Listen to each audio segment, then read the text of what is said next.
বিএনপির চেয়ারপারসন সাবেক প্রধানমন্ত্রী দেশনেত্রী বেগম খালেদা জিয়ার সুস্থতা কামনায় বায়েজিদ থানা আংশিক ও ৫/৩ নং ওয়ার্ড বিএনপি অঙ্গ সংগঠনের দোয়া মাহফিল অনুষ্ঠিত হয়েছে।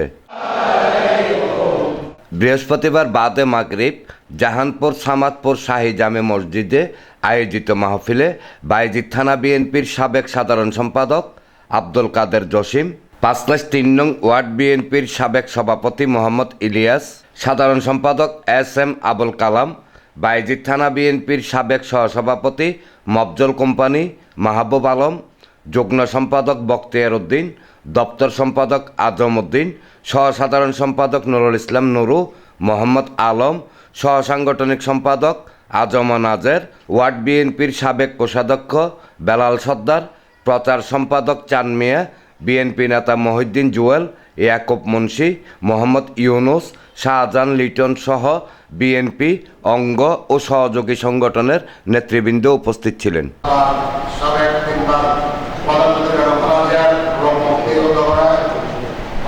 অবস্থা অনেকটা সংকটাপন্ন।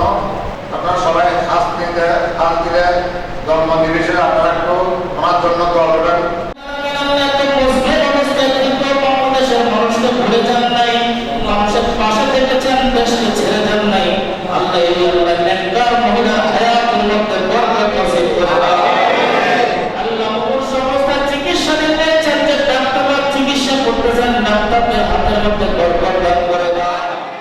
ডেস্ক রিপোর্ট, প্রগতি 24 টিভি।